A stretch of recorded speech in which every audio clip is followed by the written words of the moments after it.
Morning, everyone. All four queens. Hope everyone's doing well.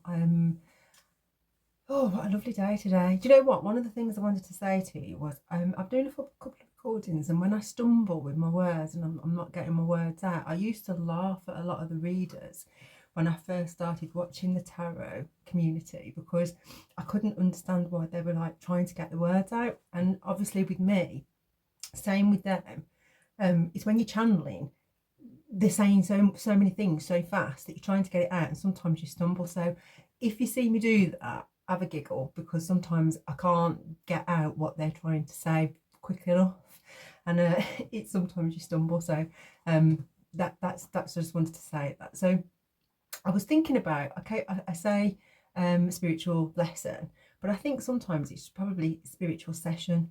So I think I might stick with the session. But hello to all my warriors out there. I hope you're doing well and you're all keeping up with your spiritual practices. If you've just started on the journey, reach out, because when I started on the journey, it was difficult. You know, you don't know what to do and you don't know who to speak to, and but you find your way and you find your soul tribe and you understand that nothing happens to you. Things happen for a reason and they happen for you.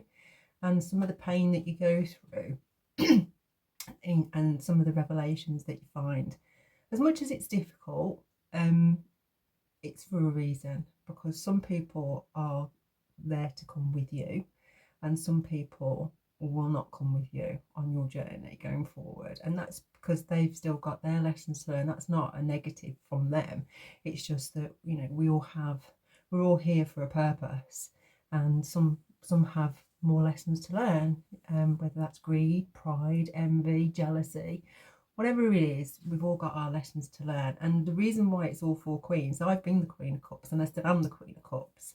I've been the Queen of Wands, done the karmic stuff, Queen of Pentacles, and Queen of Swords, you know, putting boundaries up. So we all have to learn that, and that's obviously what the tarot deck is about. So there's a couple of things I wanted to talk about in terms of divination as well, because I hear a lot of things go, oh, I'm not touching that. Divination, tarot is not, the cards are not negative. It's the intention behind the cards. I only tap into angelic energy. I don't tap into anything other than the light of God. And my gifts are from God. I don't look at it from any other perspective. It's what you do with your gifts that decides whether it's light or dark. And obviously mine are for healing. So if I can heal somebody and give them some clarity, that's what I'm here to do, and I'm going to help them as much as I can in relation to that. So I think we just need to move away from, oh, tarot, so, you know, dark. It's not dark. It's the intention behind the tarot that obviously denotes what it is. And like I say, mine's angelic. So that's what I work with. So I wanted to talk about a couple of things. Energy, in terms of, I think in a couple of other ones I talked about what you put out and what you get back, thoughts, words and actions. Soul contracts and ties. I've already touched on the jealousy and envy, because obviously if that's what you're operating from, then I think that's a key sign that you need to look within, and that's obviously part of healing. The spirit of Delilah, Jezebel and Judas, whether you're operating in a blessing or a lesson, and that's karma. You know, you'll know whether, I mean, I think in some of the very early ones I talked around lessons and blessings, and you'll know if you're in karma, because you just don't want to be there, you know. So and your soul will start to really pull on you. You'll start to feel that, you know, this is where I want to be. A little bit on twin flames, because I think there's a bit of a misconception. I think there's a lot going around about twin flames and soulmates and things like that. But your twin flame isn't necessarily always a relationship. It can be anybody. But the point about twin flames is it's a divine connection. So it's been, the souls are connected by the divine, and no one can break that. We all have our lessons to learn, but I think that, you know, those that try and come in between it will have their lessons to learn as well. And obviously when karma comes back, it comes back not only from karma, but it comes back from messing with the divine. So I think people just need to be mindful of that, because obviously, like I say, that spiritual realm, that's between light and dark. That's not anybody on a human level. That's just a spiritual level. So energy, let's talk about energy. So whatever you put out is what you get back. So if you constantly want to keep putting out negative energy and keep wanting to attack somebody or things, places, whatever, when that energy comes back, because it will come back tenfold. So whatever you've put out, it will actually come back tenfold. And obviously the determination is by the divine. If they believe that the energy you've put out is so severe, then obviously, I think in the previous one I said, the souls will leave earth. So I would suggest everyone be very mindful. And I want to talk about mindfulness. Be mindful of what you're doing. We've all got gifts, but those gifts are from the divine to heal and serve others, not to harm. And if we're harming others, then I would say take heed, sit with yourselves and understand why you feel that that's necessary, because there's obviously something within you that you need to heal, and understand why you don't want to use your gifts for positive, but you want to use them for negative. Because whilst it's all fun at the time, when it all comes back, it won't be that much fun. And I can guarantee that, because we're not here to hurt people. We're here to look out for people, and our lessons and what we've learned along the way should be to help others on their journey, not to harm and hinder. So soul contracts as well. We've all got a soul contract. I mean, we think everybody that we meet in life, everything is fated. I think everybody that you meet in your life, you meet them for a reason. That's my belief anyway. And you meet them for either a lesson or a blessing. And some of us have to learn the lessons a lot longer, or we stay in the cycle a lot longer, because obviously cycles 7-9 years. So when you meet or are engaged with people, and I'm going to say people, places and things, you either learn lesson or it's a blessing, and your soul will tell you whether it's a lesson or a blessing. Because I believe karma is drama. So if you're around an environment where there's a lot of drama, then that's karma, really. And if you're in a relationship where there's a lot of drama, that's karma. A blessing is not, doesn't disrupt the soul. It should actually enhance it and grow with it and transform with it. So for me, we've all got ties, we've all got contracts. But one of the things I will say though is when you're in a contract or a soul tie, and if it's karma, a lot of people tend to not to close cycles out, and that can lead with energy still being attached, which obviously can cause problems. And there's another session I'll do on that, where I've learnt my lesson from that, in terms of holding on to things, that people, places and things that were longer than I should have done, and the consequences of doing that in terms of for myself, and years and years and years. And unfortunately, that was a lesson that I had to learn. And the spirit of Delilah, let's talk about the spirit of Delilah. So that's the one that sort of plays the game a little bit, plays the manipulation game, in terms of, we'll get the secrets and then go and run around and tell everybody else what they are to manipulate.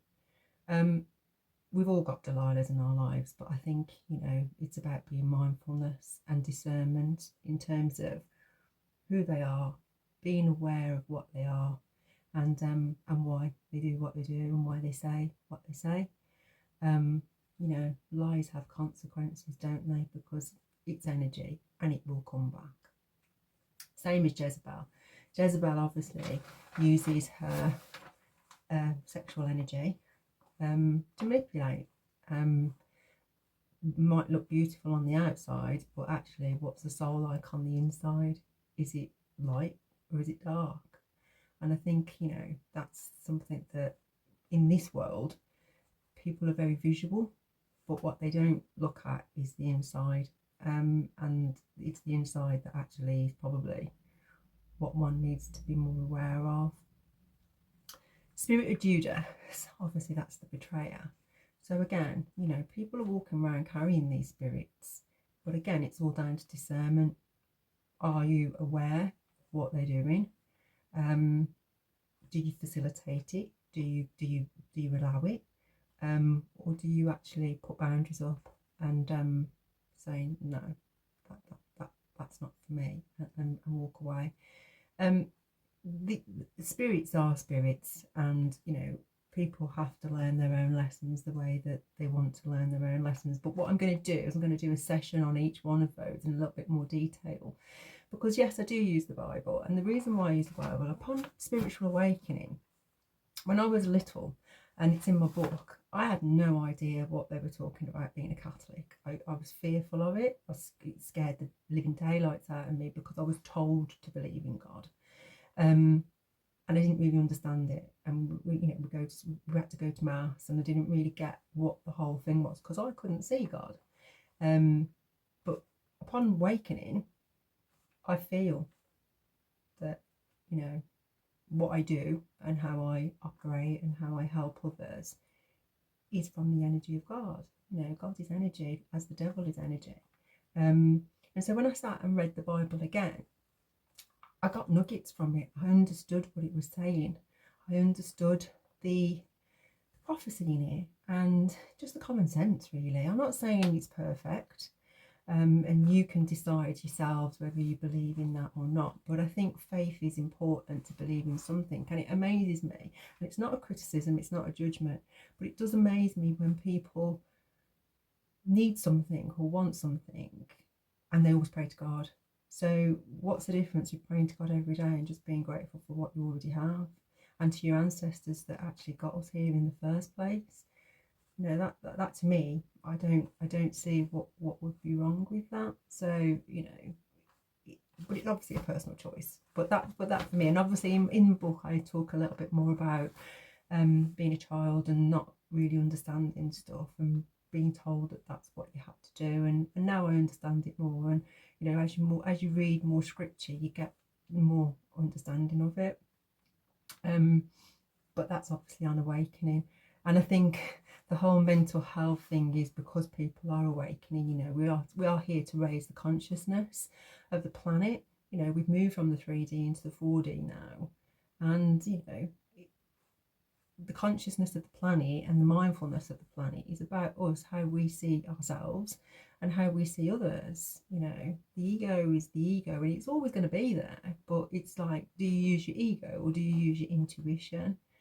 Because your ego is loud and it usually wants to attack, because it's there to protect, but what is it protecting? And your intuition is a little bit more softer, and it sort of guides you. And you know, you can sit with yourself and ask the question and reflect before taking action. And I think that is the most important part of it all, because as we move forward into the you know, raising the consciousness of the planet, we're all here to help each other and be communities of, you know, kindness and love and respect. I don't really see what the issue is there. And helping others, and obviously if we have a problem with somebody, the most mature thing to do is actually sit with yourself, understand what it is about you first, and then if you still feel the need, then go and have a conversation. But by doing things in the dark and attacking people and, you know, messing in the darkness, and doing things from that point of view, all you're doing is causing yourself more karma for you and your lineage. And like I said before, some of your ancestors are tired and they just want to get into the light now. So, you know, we're here to clear karma. And I still got a bit of karma to clear, you know, some of my bad habits, you know, I still have things that I need to clear. but I wouldn't say they're bad habits that harm others. They're just things that I need to do for me and my lineage and generational curses and things like that. So I just wanted to drop on, but I am going to do a section on each one because I think it's important, and we'll take it from there, because I think, you know, we all want to learn from each other, and I'd love to learn your experiences as well, whether you're going through it, whether you haven't gone through it, and whether you're just on the start of your journey. So leave a like, subscribe, and put your comments in. You know, I want to hear from everybody. We've all got our journey, and as they say, it's a journey, not a destination. So let's all start talking about it, because, you know, it's important, and we all want a planet that's happy and, you know, kind, and looks out for each other. I don't think there's much to do that, really. So I'm gonna go. Take care of yourselves, and I'll see you on the next one. Bye.